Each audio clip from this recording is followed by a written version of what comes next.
네, 시청자 여러분들 안녕하세요. 출발, 당신의 기장 전략, 여러분들과 함께하고 있는 주식바이블 주택입니다. 반갑습니다. 오늘도 여러분들과 아침 8시 30분부터 9시 20분까지 함께할 예정이고요. 네, 전날 미증시 시황과 그리고 국내 시황, 그리고 이슈가 되었던 종목과 섹터들에 대해서 말씀을 드리고 있습니다.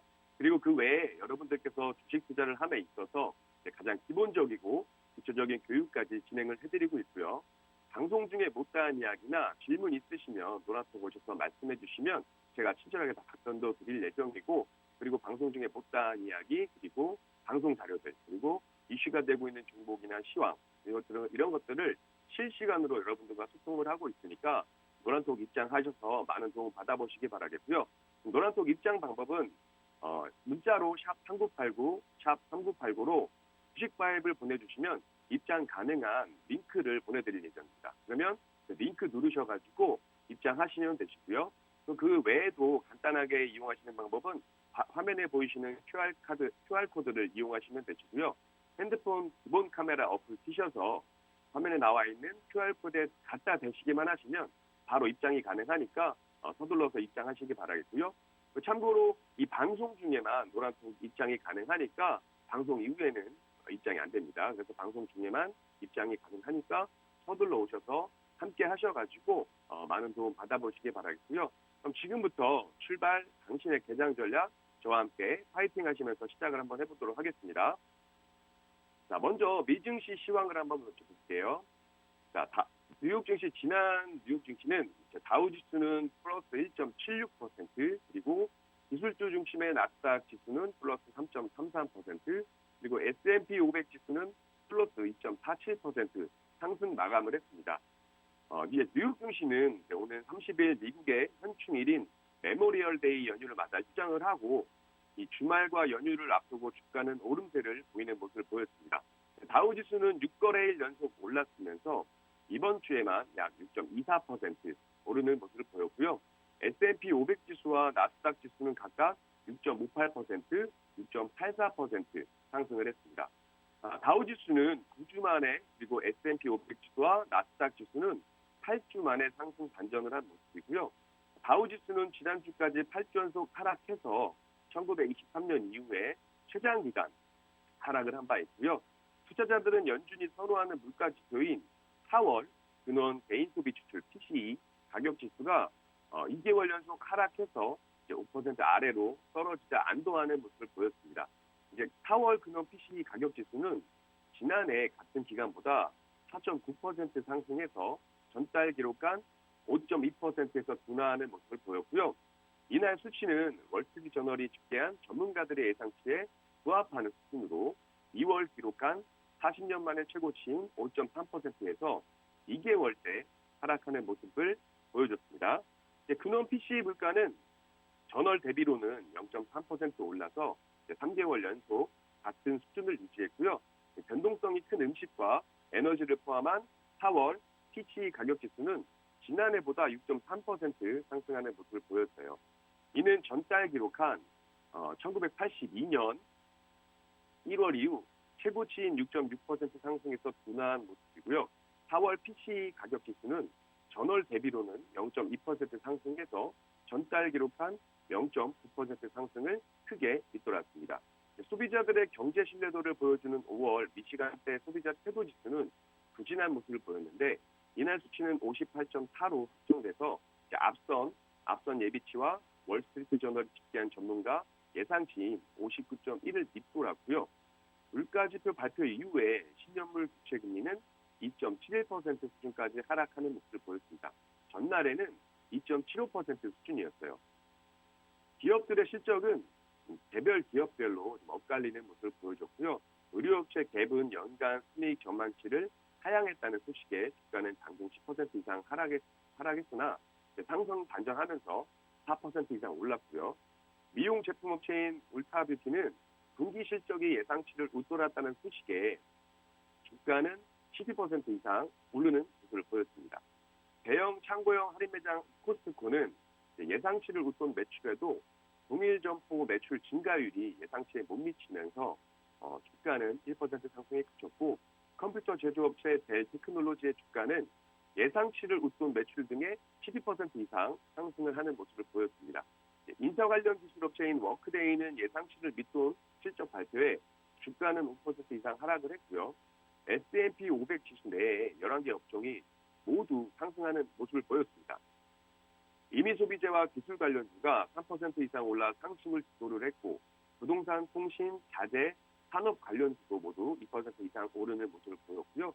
뉴욕 증시 전문가들은 투자자들이 저가 매수에 나서고 있기는 하지만 여전히 경계를 늦춰서는 안 된다고 조언을 했습니다.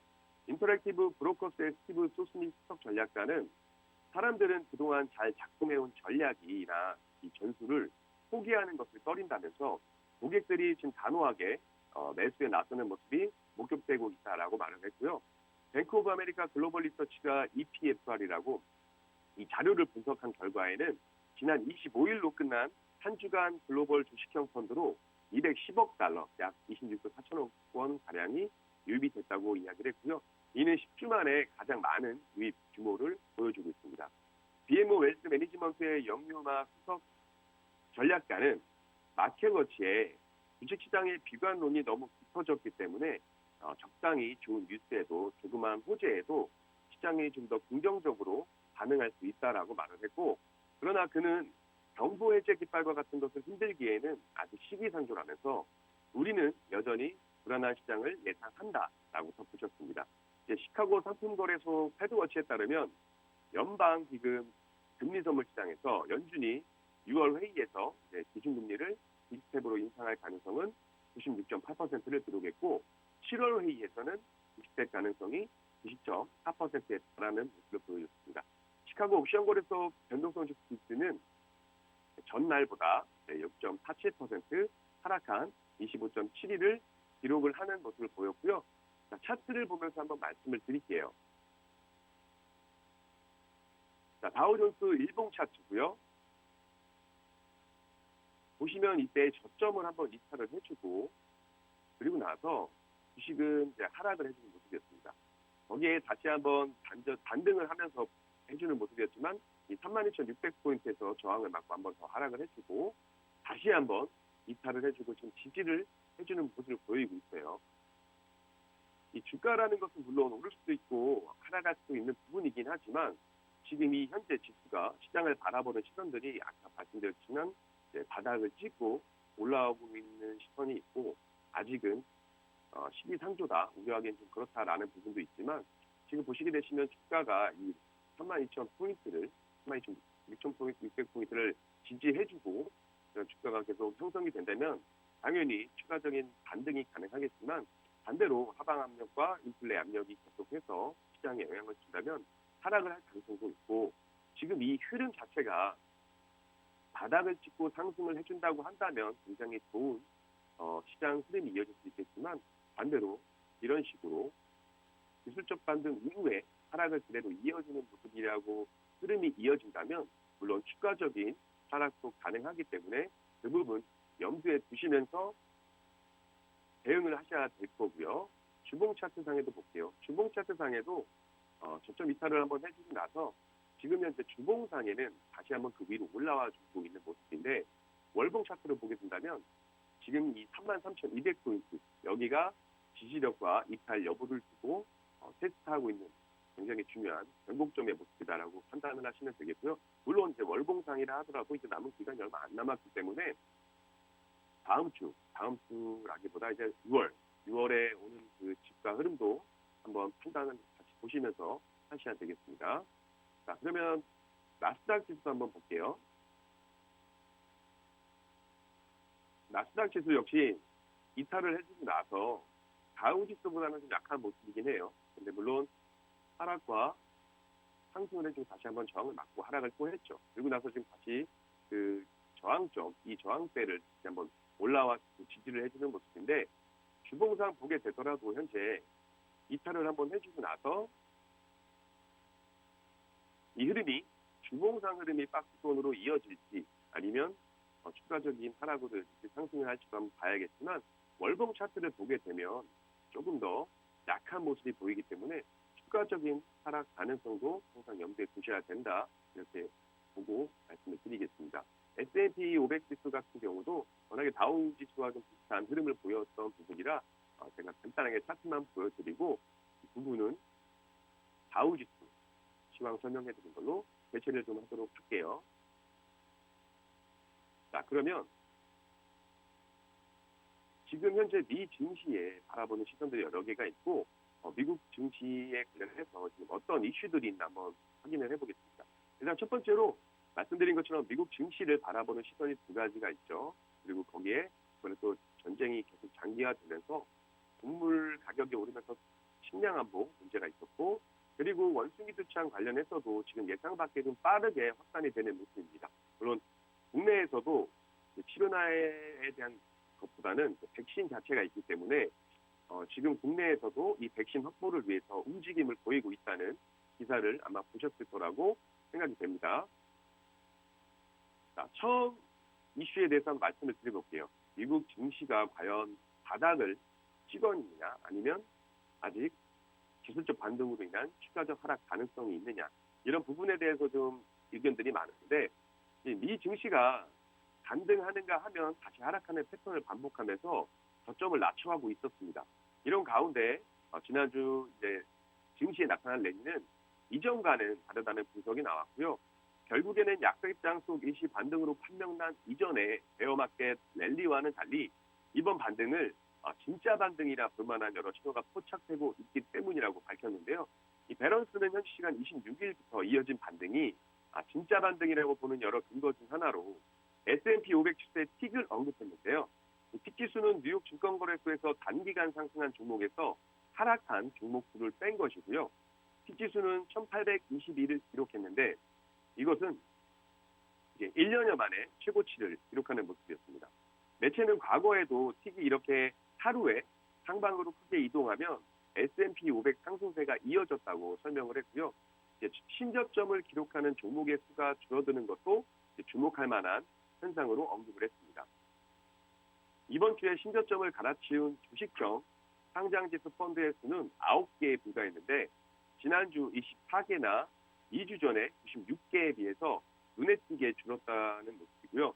이 신저점을 기록하는 종목의 수가 그만큼 줄어들고 있다는 의미가 되고 있습니다. 이 신용 등급이 트리플 B급으로 낮은 기업이 발행한 채권인 하이힐드 채권, 고수익률 채권이죠. 이 하이힐드 채권의 가격이 오르고 있다는 점도 눈길을 끌고 있고, 26일 아이셔즈 아이박스 USD 하이힐드 회사채 ETF는 1.5% 오르며 2년여 만에 최대폭으로 오르는 모습을 보였습니다. 상대적으로 리스크가 높은 하이힐드 채권 가격이 오르고 있다는 것은 투자자들 사이에서 기업들의 신용뿐 아니라 경기 침체에 대한 우려가 그만큼 줄었다는 방증으로도 해석될 수 있는 부분이고요. 이 외에도 차트상 S&P 500 지수가 주요 추세선을 지킨 것도 긍정적으로 풀이가 되는 모습이었습니다. 이달 들어서 S&P 500 지수는 일시 3,950포인트 아래로 떨어지기도 했으나 최근 반등하면서 주요 추세선을 지켜내는 모습을 보였고요. 시티그룹도 최근 회사의 증시 분석 지표인 약세장 체크리스트, 베어마켓 체크리스트라고 해서 BMC라고 하고요. 이 약세장 체크리스트가 매수 신호를 보냈다면서 이제 투자자들이 저가 매수에 나설 때라고 주장을 했습니다. 이 시티그룹의 BMC는 신용 스프레드, 기업 인수합병 활동, 자금 동향, 채권 시장, 투자 심리, 그리고 기업 재무 등 18개의 지표를 통해서 주가의 향후 흐름을 예측하는 모형인데, 시티의 로버트 버클랜드 글로벌 주식 전략가는 인플레이션, 우크라이나 전쟁 금리 인상, 그리고 중국의 코로나19 봉쇄 등 증시를 둘러싼 악재가 넘쳐나고 있지만 이 BMC를 점검한 결과에서는 증시가 추가 하락 대신에 반등에 성공할 것이란 신호가 나왔다고 전했고요. 그의 말에 따르면 BMC의 18개 지표 가운데 6개만 빨간불이 켜진 상황으로 지난해 말에 8.5개에서 오히려 줄은 모습입니다. 과거에도 해당 리스트에서 빨간불이 켜진 항목의 수가 줄어들면 역사적으로 미증시는 강세를 보여왔다는 설명이고요.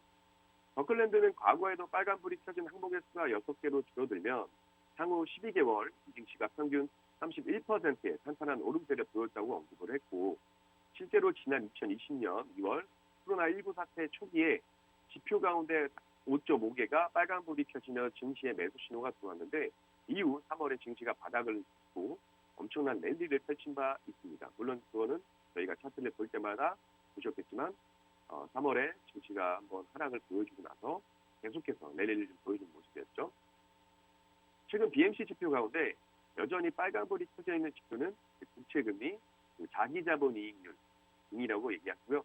이와 관련해서 버클랜드는 여전히 빨간불이 켜진 지표가 있지만 작년과 비교하면 상당히 개선된 상황이라면서 이 저가 매수 의견을 내는 건 무척 용감한 일이지만 BMC는 이처럼 용기 있는 의견을 내면서 명성을 얻었다면서 지금 베어마켓 시커리스는 저가 매수를 원하고 있다라고 강조를 했습니다. 한편 그 반면에 신중론도 여전히 지금 강력히 나오고 있어요. 물가 상승의 주 원인이 외부에 있는 데다가 페드의 가을 통화 정책을 또 섣불리 점칠 수가 없기 때문인데 글로벌 투자은행 ING는 물가가 의미 있는 수준까지 빠르게 떨어지려면 세 가지 요인이 충족돼야 한다고 봤습니다. 일단 우크라이나 러시아 전쟁이 종전이 돼야 되고요.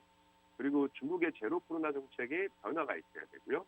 미국의 노동시장 공급 개선을 이야기를 했는데 5월 물가 지표도 확인을 해야 한다 이야기입니다. 3월에 비해 4월 떨어졌던 유가가 이달 들어서 다시 사상 최고치를 경신하고 있고 미국 에너지 정보청에 따르면 5월 넷째 주 기준 미 전역의 평균 휘발유 가격은 갤런당 4.59달러로 나타났습니다. 1990년 통계 집계 이후에 최고치를 기록을 했고요. 물가를 반영해 조정한 수치도는 2012년 이후에 10년 만에 가장 높은 모습입니다. 전년 대비 50% 이상 상승을 했고요. 여름 드라이빙 시즌을 맞아 유가는 더 오를 가능성이 높다고 판단을 했습니다. 최근 JP모건은 8월에 전국 휘발유 가격 평균이 6.2달러까지 오를 것으로 내다봤는데 1분기 아마존 등 주요 기업들의 실적을 끌어내린 인플레이션 타격이 2분기 실적에도 영향을 미칠 가능성이 높다라고 봤습니다. 3월, 4월 연속 8%를 넘는 물가 상승률에 지난달 미국인들의 소득 대비 저축률은 4.4%로 글로벌 금융위기였던 2008년 9월 4.3%, 9월 이후에 최저로 떨어지는 모습을 보였고요. 물가 급등에 대응해서 기존 소비를 유지해 보려고 저축을 줄인 모습으로 해석이 되고 있습니다. 실제 미시간대가 발표한 이달 소비자 심리지수는 58.4로 2011년 8월 55.8, 2011년 8월 이후에 10년 9개월 만에 최저로 나타났고요. 이 지수는 100을 넘으면 소비 증가를 이야기하고 100보다 낮으면 소비 감소를 전망하는 수입니다. 결국 경기 둔화로 소비 감소가 불가피하다는 의미로 해석이 되고 있고요. 이에 더해서 미국 연준에서 인플레이션을 잡기 위해 향후 2달 연속 스텝을 유지를 하고 이 긴축 속도를 높이겠다는 의지를 분명히 하면서 경기가 더 빠르게 침체할 수 있다는 지적도 제기가 되고 있습니다. 다만 이번 경기 침체는 연준의 긴축 기조에 따른 것으로 글로벌 금융위기 당시와 같은 이 부채 거품의 붕괴가 아니라는 점에 주목을 하고 있고요. 부채 거품이 붕괴돼 찾아오는 경기 침체는 통상 고용 회복에 32개월 정도 소요가 되는데 반해 긴축으로 인한 경기 침체는 10개월 정도면 회복할 수 있다는 이야기가 나오고 있습니다. 미국보다는 오히려 중국의 경기 둔화를 좀 우려하는 목소리가 큽니다. 블룸버그 이코노믹스는 지난 26일에 보고서에서 우크라이나에서 중국에 이르는 이중 위기가 세계 경기 회복에 타격을 입힐 것이라고 전망을 했고요. 앞서 블룸버그는 제로 코로나를 고집하는 중국이 베이징, 상하이 등 주요 도시에서 봉쇄 정책을 펴면서 올해 경제 성장률이 2%에 그칠 것으로 내다봤고, 물론 이제 6월이 되면 중국에서도 베이징과 상하이를 이제 봉쇄 완화를 한다라는 기사도 나왔고, 그렇게 이제 완화가 되긴 한 것 같긴 해요. 하지만 그렇다고 해서 지금까지 봉쇄 정책을 통해서 해왔던 그 영향은 당연히 시장에 나타날 것으로 보여지고요. 이달 들어서 오히려 전면 봉쇄한 그 상하이가 전면 봉쇄된 지난달 중국의 소매 판매와 산업 생산 증가율이 각각 마이너스 11.1%, 마이너스 2.9%로 내려앉았고, 이달 들어서 JP모건은 중국의 올해 경제 성장률 전망치를 4.3%에서 3.7%로, UBS는 4.2%에서 3%로 낮추는 등 글로벌 투자은행들은 잇따라서 비관적인 전망을 내놓고 있습니다. 그리고 우리나라에도 지금 하향 하향 전망을 내놓고 있어서 결론적으로 지금 글로벌 증시와 국내 증시 역시 경제 상황은 좋지만은 않은 모습을 보여주고 있고요. 다음은 역시나 전쟁 관련된 이야기죠. 전쟁이 장기화가 되면서 곡물 가격이 식량안보 위기가 좀 대두되고 있는데 현재 곡물이 2,200만 톤이 저장고에 묶여 있다라면서 작년 수확한 곡물 재고가 소진되는 7월에는 재앙을 실감할 수 있을 것이다라고 이제 이야기가 나오고 있습니다. 러시아 항구 봉쇄로 우크라이나 수출 물량의 절반 가까운 곡물이 창고에 묶여 있고 젤렌스키 우크라이나 대통령이 27일 현지 시간에 주장을 했죠. CNN 방송에 따르면 젤렌스키 대통령이 이날 인도네시아의 한 외교 싱크탱크 온라인 포럼 연설에서 이같이 말하면서 식량 안보에 대한 우려를 표했고요. 독일과 프랑스 등 유럽 주요 각국 정상이 푸틴 러시아 대통령에게 우크라이나 곡물 수출 차단을 해제할 것을 촉구를 했는데 이에 푸틴 러시아 대통령은 관련 제재가 해제될 경우에 우크라이나 오데사 항구 공세를 풀 수 있다고 밝혔다고 이제 파이낸셜 타임즈가 28일 현지 시간으로 보도를 했습니다. 독일 총리와 프랑스 대통령은 푸틴 대통령과 전화 통화를 해서 우크라이나 곡물 공급 통제를 완화될 것을 요청했지만 푸틴은 이에 대해서 우크라이나 흑해 항구에서 곡물 수출을 재개할 방안을 찾을 의향이 있으면서 관련 제재가 해제될 경우에 비료와 농작물 수출을 늘릴 수 있다고 답을 했고요. 이탈리아 총리 역시 글로벌 식량 위기를 완화하기 위해서 해당 문제를 푸틴 대통령과 논의한 바가 있습니다. 우크라이나와 일부 서방 국가들은 러시아가 우크라이나의 오데사 항구를 봉쇄해서 대규모 곡물 수출을 가로막고 있다고 비난을 했고요. 통화 직후에 프랑스 대통령실은 브리핑을 통해서 프랑스와 독일 양국 지도자들은 러시아가 군사력을 사용하지 않고 곡물을 수출할 수 있도록 항구의 선박의 접근을 허용하겠다는 러시아 대통령 약속에 주목했다고 밝혔습니다. 이번 통화는 약 80분간 지속이 됐고요. 러시아가 지난 2월 24일 주요 곡물 생산국이자 수출국인 우크라이나를 전면 침공하면서 글로벌 식량 위기가 계속 커지고 있습니다. 러시아의 비료와 농산물 수출 역시 차질을 빚고 있고 러시아는 식량 위기가 서방의 제재 탓이라고 주장을 하고 있는데 어제 푸틴 대통령은 러시아의 비료와 농산물 공급 증가는 관련 제재 해제를 필요로 하면서 이는 세계 식량 긴장을 완화하는 데 도움이 될 것이라고 이야기를 했고요. 결국에는 지금 이 전쟁 장기화로 인해서 국내 증시에 보면서 아시겠지만 곡물 관련 섹터들이 최근에 계속 상승을 해주는 모습이었고요. 여기에 원숭이 두창이 또 흡산이 되면서 원숭이 두창 관련주들, 곡물의약품 그리고 사료 곡물주류도 또 같이 강세를 보여주는 모습을 보였습니다. 자, 다음 원숭이 제가 방금 말씀드렸던 원숭이 두창 관련 이야기고요. 이 원숭이 두창 환자가 벌써 400명을 넘어서고 예상 밖에 빠른 확산을 보이고 있다는 내용입니다.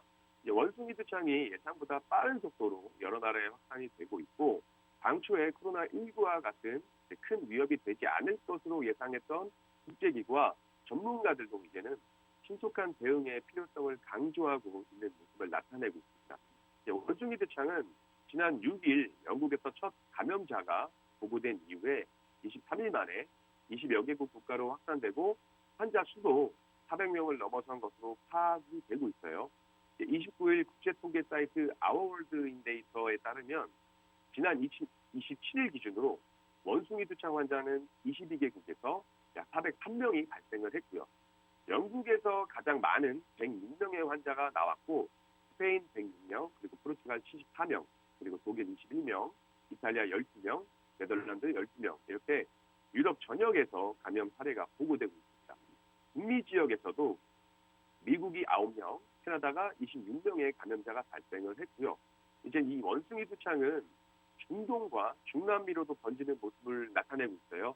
이스라엘과 아랍에미리트에서도 각각 한 명씩 감염자가 나왔고 아르헨티나에서도 2명의 환자가 나왔다고 보고가 되고 있습니다. 물론 코로나 때도 같겠지만 원숭이 두창 역시 국내에서 확진자가 안 나올 수 있으리란 확률은 없죠. 그렇기 때문에 항상 조심을 하셔야 되는 부분이고 이 원숭이 두창은 기존의 두창 백신으로 85% 이상 예방이 가능을 하고 그리고 시도포비어, 브린시도포비어, 타코비리마스, 백시니아 면역 글로불린 등 항바이러스제를 이용한 치료법도 있어요. 있기는 하지만 또 이 원숭이 두창은 에어로졸을 통해서 공기로 전파되는 코로나19보다 전염력도 좀 낮은 것으로 파악이 됐습니다.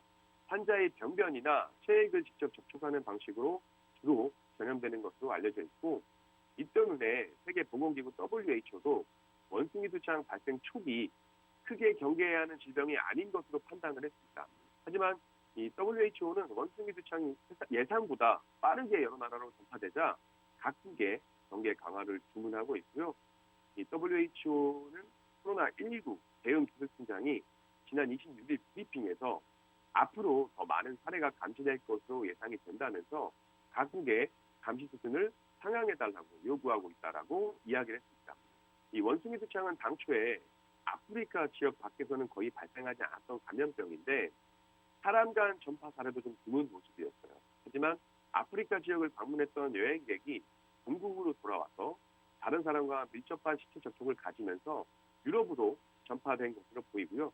원숭이 두창은 잠복기가 통상 6일에서 13일, 그리고 최대 21일로 두 편이어서 여러 나라로 전파될 위험성이 큰 것으로 분석이 되고 있습니다.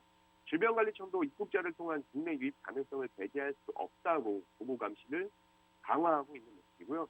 질병청에서는 현재 원숭이 두창 발생 국가를 방문하고 온 모든 여행객을 대상으로 발열 체크와 건강 상태 질문서를 제출토록 하고 있습니다.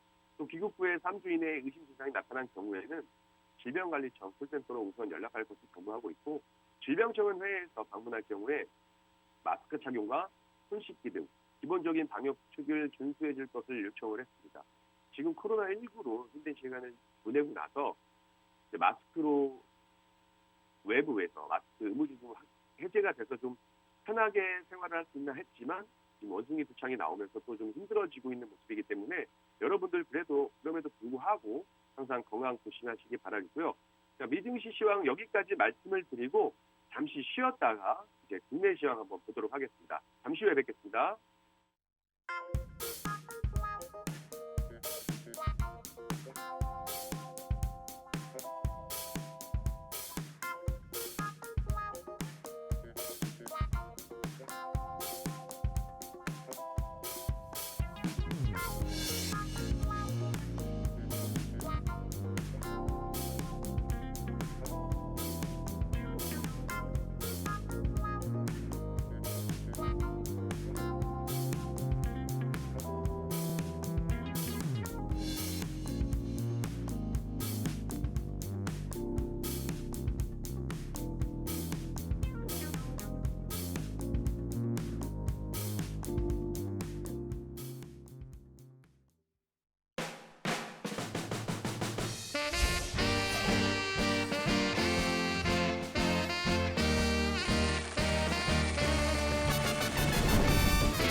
네, 그러면 이제 국내 증시 잠깐 보겠고요.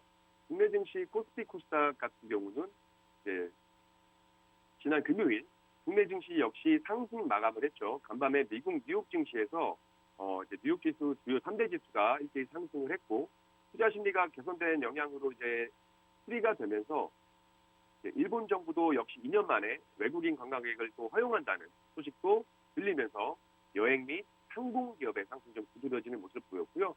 미국 반도체주의 상승에 힘입어 국내 반도체 기술도 이제 오름세를 보였습니다. 27일 코스피 지수는 전 거래일 대비해서 25.6포인트 오른 0.98% 상승 마감을 했고요. 그리고 외국인과 기관의 동반 매수세로 2640.75%의 포인트에서 상승 출발한 지수가 장중에 2631.49까지 내리기도 했으나 다시 회복을 해서 상승폭을 유지하면서 마감을 하는 모습을 보였습니다. 이 외국인과 기관의 매수세가 코스피 지수 상승을 좀 견인하는 모습을 보였고, 이 유가증권 시장에서 외국인과 기관은 각각 1,905억 원 그리고 5,548억 원을 순매수하는 모습을 보였고요. 개인은 반대로 7,443억 원을 매물로 내놨습니다.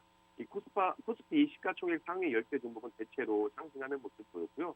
미국 필라델피아 반도체 지수가 상승을 하면서 삼성전자와 SK 하이닉스가 각각 0.91% 그리고 2.91% 오르는 모습을 보였고요. 네이버와 삼성 SDI도 1% 넘게 상승했으면서 LG화학도 3% 이상 오르는 모습을 보였습니다.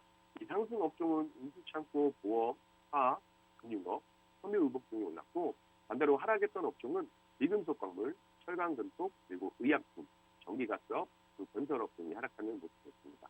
그리고 이제 코스닥 지수 역시 전날보다 이제 0.29% 상승 마감을 했고요. 이날 상승 출발을 코스닥 지수가 했는데 외국인의 매도가 이어지면서 상승분을 좀 반납하는 모습을 보였어요. 코스닥 시장에서는 외국인이 홀로 1,521억 원을 순매도를 했고 개인과 기관은 각각 831억 그리고 628억 원을 사들이는 모습을 보였습니다. 코스닥 시가총액 상위 종목들은 약간 엇갈리는 모습을 보였는데 에코프로비엠이 0.28% 오른 가운데 LNF와 HLB는 각각 1.53%, 4.57% 하락을 하는 모습이고요. 이날 미 달러화에 대한 원화 환율은 전 거래일보다 10.8원 내린 1256.2원에 마감을 했고 미국 증시가 상승하면서 동반 상승했던 가상자산은 최근 디커플링 현상을 보이면서 하락을 해주고 있는 모습입니다. 코인마켓에 따르면 비트코인은 24시간 전보다 2.17% 하락한 29,033달러의 거래가 되고 있어요. 원래 이제 미국 증시와 가상화폐, 비트코인 쪽이 이제 커플링이 되는 모습을 보였는데 최근에는 다시 탈종도화가 되는 모습을 보이고 있습니다. 자, 지금 차트를 한번 보시게 되시면 코스피 지수 같은 경우는 지금 상승 출발을 했고요. 차트에 보시게 되시면 현재 이 박스권 흐름을 좀 보여주고 있는 모습이긴 해요. 주봉상에서도 코로나 이후에 상승을 해주고 지금 추가적으로 하락한 이후에 어떻게 보면 약간 횡보장을 보여주고 있는 모습이기도 한데 미증시 역시 상승과 하락에 대한 그 가능성들이 열려 있기 때문에 국내 증시도 미증시와 중국 증시 글로벌 정책들을 한번 확인하면서 보시고 대응을 하셔야 될 것 같고요. 코스닥 역시 월봉 차트상에서도 횡보의 흐름을 보여주고 있는데 지금 880, 870에서 878에서 880 라인을 지지해주고 있는 모습인데 이 라인을 지지하는지 이탈하는지 여부에 대해서 굉장히 좀 중요한 포인트가 될 거라고 생각을 하고 있습니다. 자, 차트 같은 경우는 제가 나중에 한번 더 확인을 한번 해보고요. 자, 삼성전자 한번 볼까요? 삼성전자 차트 같은 경우가 보시면 2021년 초 96,800원을 찍은 이후에 계속 추가적으로 하락이 좀 되고 있는 모습이고요. 다행히 오늘 좀 상승을 해주는 모습인데 이 외국인들이 3월 30일 이후에 삼성전자 종목을 약 5조 원가량 매도를 하는 모습을 보이죠. 이거는 여러 가지 이유가 있겠지만 일단 환율 문제도 무시를 하지 못할 것 같고요. 환차손이 발생을 하기 때문에 달러가 강세를 보이면서 수익을 보더라도 이 환차손이 발생할 수 있는 부분이 생기기 때문에 아무래도 삼성전자를 계속해서 매도세를 유지해주는 모습을 보여주고 있습니다. 이 삼성전자와 SK 하이닉스가 좀 살아나야 국내 지수도 좀 살아날 거라 생각을 하고 있고 그래서 계속해서 좀 우량주들도 시가총액 상위 종목들의 움직임도 한번 보셔야 될 것 같고요. 자, 그러면 이제 국내 증시에 이슈가 되고 있는 내용들이 무엇이 있는지 한번 확인을 해볼 텐데 제가 여러분들과 방송에서는 매일매일 말씀을 드릴 수 없어요. 그렇지만 노란톡 오시면 실시간으로 말씀을 드리게 되는데 제가 노란톡 내용을 특혜해서 한번 올린 겁니다. 노란톡에서는 실시간 시황에 대해서 말씀을 드리고 이슈가 되고 있는 섹터나 종목에 대해서도 말씀을 드리고 있고요. 그리고 같이 공부해 볼 수 있는 종목도 제가 말씀을 드리고 있습니다.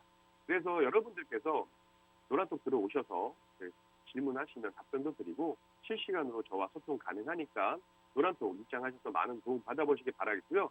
노란톡 입장 방법은 문자로 샵 3989, 문자로 주식바이블 보내주시면 입장 가능한 링크를 보내드릴 거고요. 그 링크 누르셔서 입장하시면 되시고 그리고 아니면 핸드폰 기본 카메라 어플 켜셔서 화면에 나와 있는 QR코드를 찍으시면 바로 입장 가능하니까 지금 서둘러서 들어오셔서 같이 함께 하시기 바라겠습니다. 자, 국내 이슈는 북한에서 실험이 임박했다는 소식과 북한에서 미사일을 발사를 했고 이에 따른 미국이 지금 독자적인 제재를 단행하고 있죠. 그리고 아프리카 돼지열병이 발생을 했어요. 그로 인해서 동물의약품 관련해서 강세를 보였던 종목들이 있었고요. 그리고 이제 한국에서도 한국은행이 금리를 인상을 했고, 이 금리 인상을 고려할 때 또 고려해야 될 몇 가지들이 있는데, 그 부분에 대해서도 제가 말씀을 드릴 예정입니다. 그리고 이 비투족, 영끌족 전에 한번 말씀을 드려보겠는데, 반대 매매가 관련해서 좀 많이 좀 걱정이 되는 부분들이 있어요.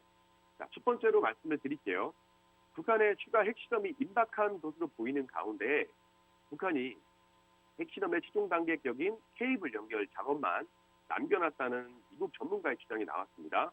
외교가에서는 그간 북한이 미국 메모리얼 데이 전후로 7차 핵실험을 감행할 것이라는 전망이 지배적이었습니다. 29일 미국의 소리의 방송에 따르면 데이비드 올브라이트 과학국제안보연구소 소장은 함경북도 길쭉군 풍계리에 위치한 북한 핵실험장과 관련해서 핵실험을 위한 공간까지 전기 케이블을 연결하는 작업만을 남겨둔 것으로 보인다고 밝혔고요. 이 올브라이트 소장이 언급한 케이블 연결 작업은 핵폭발 위력 등을 측정하는 계측 장비와 지상 통제소 간에 이루어지는 것으로 핵실험 준비의 막바지 단계로 여겨지고 있습니다. 올브라이트 소장은 일반적으로 케이블 선로 연결은 핵실험 준비가 돼 있지 않으면 하지 않는다면서 북한이 핵실험을 시작할 준비를 하고 있는 것으로 밝혔고요. 앞서 빅터차 전략문제연구소 부소장은 북한이 미국의 현충일인 메모리얼 데이 기간에 핵실험을 실시할 것이라고 거론하기도 했습니다. 이런 가운데 미국은 현지 시간 26일이죠. 유엔 안전보장이사회의 추가 대북 제재 결의안 채택이 불발되자 이튿날에 국가 제재를 단행을 했습니다. 미국은 그간 북한의 연이은 탄도미사일 발사와 추가 실험 동향에 대해 대응하기 위해서 새로운 대북 전략 제재 결의안 채택을 주도해왔지만 제재 효과를 인정하지 않는 중국과 러시아의 거부권 행사 때문에 최종 실패했고요. 이에 미국 재무부에서는 미국 재무부 해외자산 통제국에서는 현지 시간 27일 북한의 대량 살상 무기 및 미사일 프로그램 개발을 지원한 북한 국적의 개인 1명과 북한 및 러시아의 기관 3곳을 제재 대상 목록에 추가했다고 밝혔습니다. 제재 대상은 미국으로부터의 여행이 금지되고 미국 내 자산이 동결되며 이를 개인 및 기관과의 거래도 전면 금지된다고 이야기를 했고요. 외교부 당국자는 미 측의 이번 근본 조치는 다수의 안보리 결의를 위반한 북한의 대량 살상 무기 탄도미사일 개발에 대응하기 위해서 대북 제재를 통한 압박이 중요하다는 미국의 입장이 반영된 것이고, 한미 양국은 북한이 안보리 결의 위반 행위를 중단하고 비핵화의 길을 돌아올 수 있도록 국제사회와 긴밀히 공조해 나갈 것이라고 정했습니다. 자, 보시면 제가 대북 추가 대상과 그 과정에 대해서 말씀을 드렸고요. 자, 다음은 아프리카 돼지 열병 관련이에요. 물론 오늘 기사에 중수본에서 중앙사무수본부에서는 26일 날 발생한 이 아프리카 돼지 열병이 강원도에서 확인이 됐지만 강원 혼천군의 한 농장에서 관련된 추가 전파는 현재까지 나타나지 않는다고 밝혔습니다. 보도자료를 통해서 홍천군 소재 돼지농장과 역학적 관련성이 있는 농장에 대해 정밀 검사한 결과 모두 음성으로 확인됐다라고 하면서 그 외 강원도 내 돼지공장에 대해서 임상검사에서도 현재까지 특이사항은 발견되지 않았다고 설명을 했는데, 이에 따라서 동물의학 관련주와 사료주도 다시 강세를 보였어요. 사료값 상승으로 인해서 돼지고기 값이 급격사라고 부를 정도로 올랐는데 더 오를지도 좀 걱정이 됩니다. 일단 아프리카 돼지병 관련해서 말씀을 드려보자면 지난 26일 날 강원도 홍천의 양동 농가에서 아프리카 돼지 열병이 발생을 했습니다. 그래서 발생이 되자 이제 경북도에서 긴급 방역 조치와 차단 방역을 강화하고 나섰고요.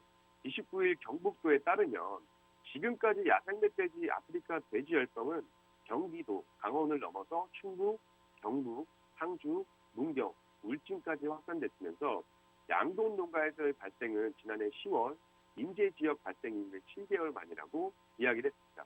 이번 강원 발생과 관련해서 지역 역학 관련 농장 19곳에 대해서는 21일간 이동 제한 및 긴급 예찰, 정밀 검사를 실시하고 축산시설 5개소는 세척, 소독 조치 후에 운영을 한다고 밝혔고요.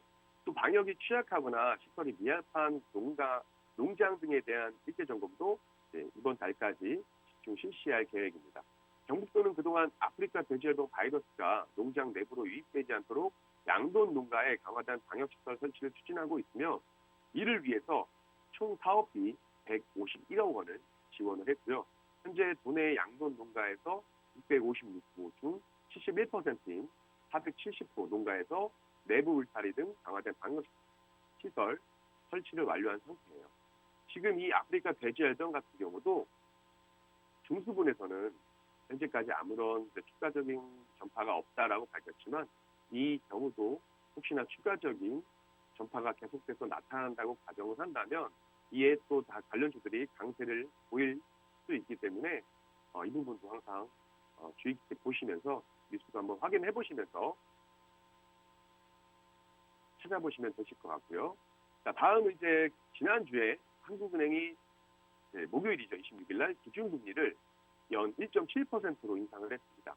지난달에 이은 인상이고 하느니 이제 2달 연속 금리를 인상한 건 2007년 이후에 15년 만에 인상을 하는 모습이고요.